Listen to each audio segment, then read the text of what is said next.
Okay, let's extend our last example so we can accept some user input. We'll go ahead and add a text field to our stage here, and this is going to be an input field. So I'll switch that to input text, and we have to name it. So in the variable field I'm going to type my text. Okay, so this is the very simple way of creating an input field in Flash. And of course this is all documented in the Flash documentation and tutorials as well, so if you need to review that.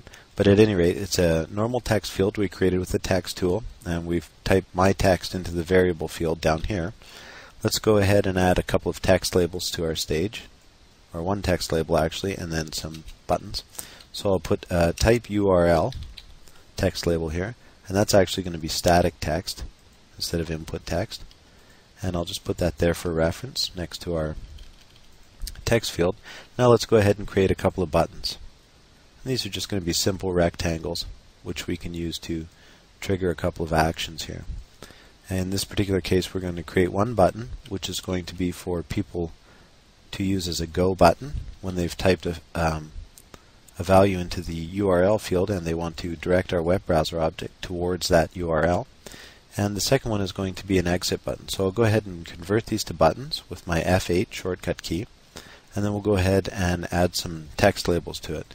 So I'll open up my timeline, and on the first button I'm going to add a text label that says go.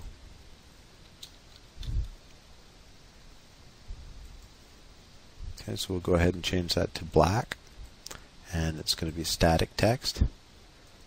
And I'll just shorten up our text field here. There we go.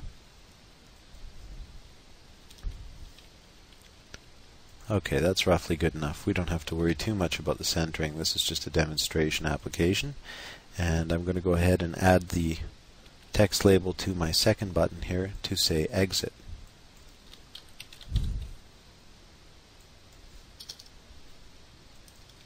And I'll center that roughly onto the button there, and we're ready to go.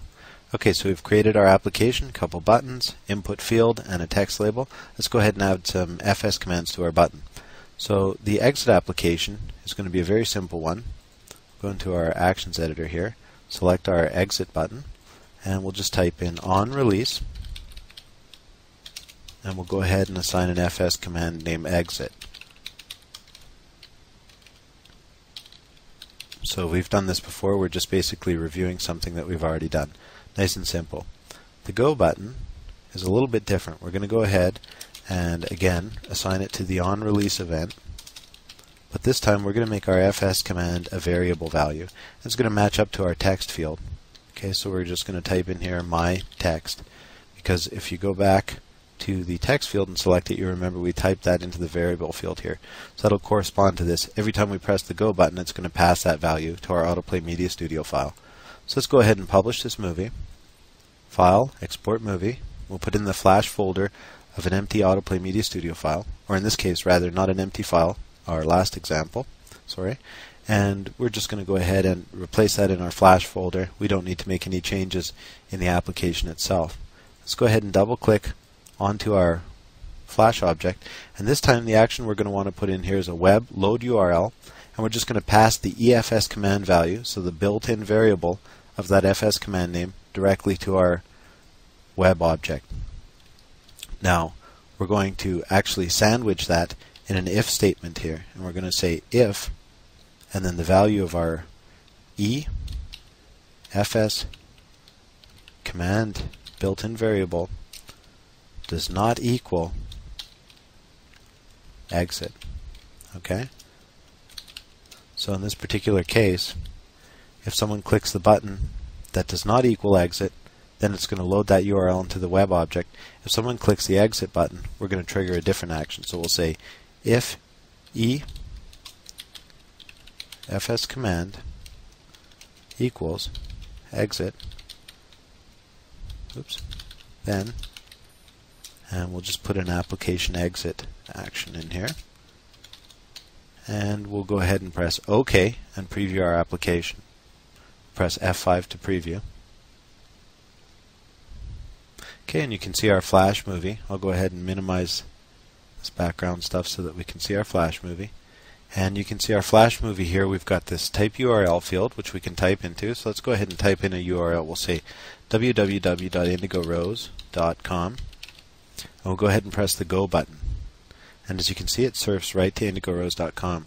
Let's go ahead and type something different in here. How about www.google.com? And we'll press Go.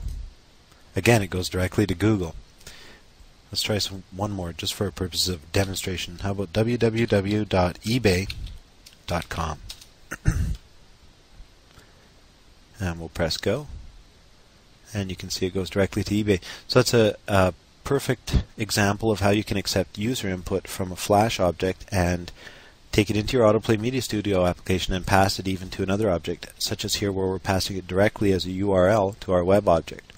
So we've sort of worked up to some more complicated examples here, and you can see basically you've got some really good options for customizing your Flash content in your AutoPlay Media Studio applications and creating some really high interaction between them. And one of the most important things that we've illustrated here is that it doesn't take a long time to do this. It's a very quick thing to do all these little things that we're doing here, personalizing these things and so forth. And the final thing we have to do here is to test our exit button. So if we go ahead and click on that, you can see it exits our application. And oh, we've got a lovely little pop-up from eBay. A surprise, but at any rate, it worked fine. And basically what we've done now is we've adapted our last example here to accept user input. So we created a user input field, a couple buttons to send those values. So the fs command exit and the fs command equal to the variable value of the text field over to our AutoPlay Media Studio application. Created a little text label here just for looks. And in our AutoPlay Media Studio application, we just created a couple of if statements here in our onFS command event handler. One that checks the built-in variable EFS command to see if it equals exit, and one to check to see if it doesn't equal exit. So that's the little operator here. Okay, the little tilde plus the equal sign is the does not equal operator. So in other words, this first one tests, and if the EFS command variable is anything other than the word exit, it goes ahead and loads it as a URL in our web object. Okay, so it's a very simple example again, but we're sort of extending further outward, and hopefully everybody's starting to understand FS commands quite well and how you can pass the variables back and forth two ways, control different objects, and create a high level of customization. So let's go ahead to the